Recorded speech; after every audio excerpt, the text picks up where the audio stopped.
Hey, it's me, MLB. I know it's been a million trillion years since the previous part to this one shot. It's buried in the archives somewhere. But here is part 3 of Competitive. Enjoy.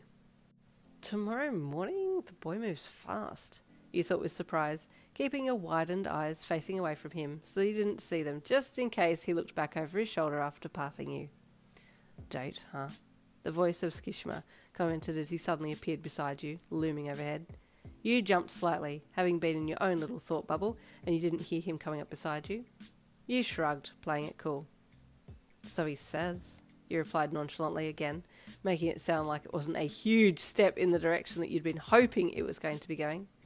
Tsukishima smirked and let out a small huff of amusement through his nostrils, almost condescendingly. Don't act like you're not thrilled. I can see how desperate you are for his attention. Excuse me? You shot indignantly, whipping your head to stare up at him defiantly. I am a catch. It's him who should be stoked that he has me even so much as looking in his direction. You popped a hip out sassily to add emphasis to your statement, staring Tsukishima directly in the eye. He shrugged and looked away. He doesn't use the word date lightly, so whatever, he commented as he pushed his hands into his pockets and strode off. You allowed a smirk to play on your lips as he walked away from you, watching him leave. Yeah, that's right, you thought proudly. You didn't see Kags again that night. He just seemed to have vanished. The night had pretty much come to a close anyway, so you made your way back home and checked your phone every 5 seconds waiting for Kagayama to DM you. You weren't going to reply straight away though, that would have been too desperate. Little did you know that Kags had done a runner, literally, the minute that he had left you in the auditorium. He had messaged a close friend of his for some advice, he wasn't calling it advice though, and had shot off home. Where do I take her? He asked gruffly to the sprightly greeting from his teammate, Hinata, once the ginger ray of sunshine had answered the phone. Who? Hinata asked, after holding the hum for just long enough to piss Kagayama off. Yin dumbass, Kagayama barked, his nerves a little on edge from being out of his depths a little. Hold on, I'll put you on speaker, Hinata replied, holding the phone out and putting the conversation on loudspeaker so that Daichi, the captain of the team, could also hear. The pair were reviewing volleyball videos for the team from last year to see how far they'd come. Kagayama, what is it? Daichi asked into the phone, which had been held out by Hinata. Kagayama also put his phone on loudspeaker too. Hi. Where do I take a girl on a date? Kagayama asked, his voice coming out a little more shyly than it had been when he was only talking to Hinata. A girl? Hinata gasped, like he'd only just heard the information. You found someone? Daichi asked with surprise over the top of Hinata. Yes. Now tell me where to take her, Kagayama snapped with embarrassment, a huge blush across his cheeks as he stood alone in his bedroom. Have you asked her? Daichi asked. Ask her where she wants to go? I can't do that. I need to be in charge, Kagayama replied strongly. Daichi sweat dropped at Kagayama's statement, but didn't say anything else. Take her to a volleyball match, Hinata piped up. I already took her to the training tonight, Kagayama snapped. Daichi face-palmed. A date needs to be something special, he commented. I know that, Kagayama replied sulkingly, slightly vulnerably. That's why I'm asking. Hey guys, the voice of Asahi greeted as he entered the room that Daichi and Hinata were in. Hey Asahi, Kagayama's on the phone. He wants to know where to take a girl on a date. Daichi filled the other teammate in quickly. Somewhere romantic, Asahi said with a bright smile. Volleyball matches are really romantic, Hinata said brightly, trying to be helpful. Asahi hummed in an unsure tone.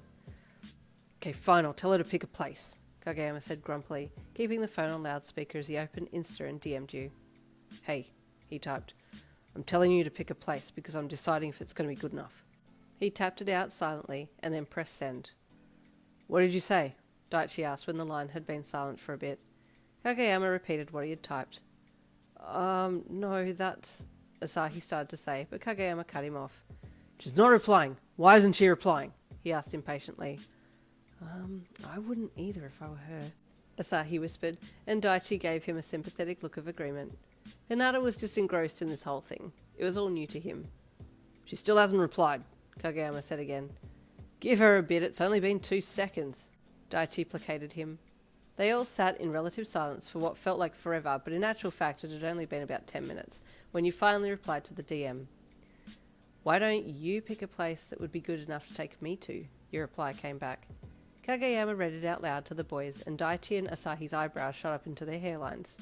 "Looks like you've met your match," Daichi replied with a chuckle, and Asahi nodded in agreement. "Tell her there's no place good enough to take you. I'll have to settle for second best," Daichi added. "Wow," Asahi said with surprise. "I'm impressed." "I heard it in a movie," Daichi shrugged. "I sent it," Kagayama suddenly said. "Wait, you did?" Daichi asked with mild panic in his voice. "Oh, that was a bold move," Asahi chimed in. "What did she say?"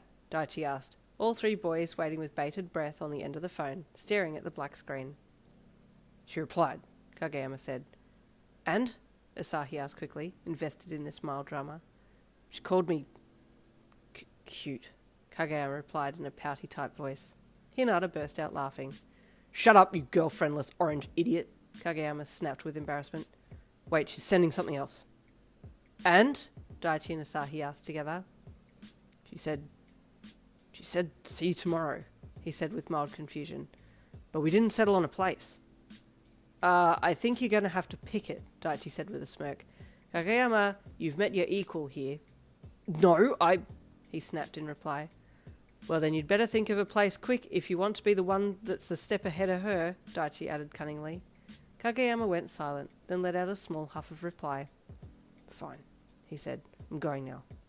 "Good luck," all three boys chorused, only to get a grunt as a reply before Kagayama hung up and the call ended. "Well," Daichi said with a smirk to Asahi, "this will be interesting."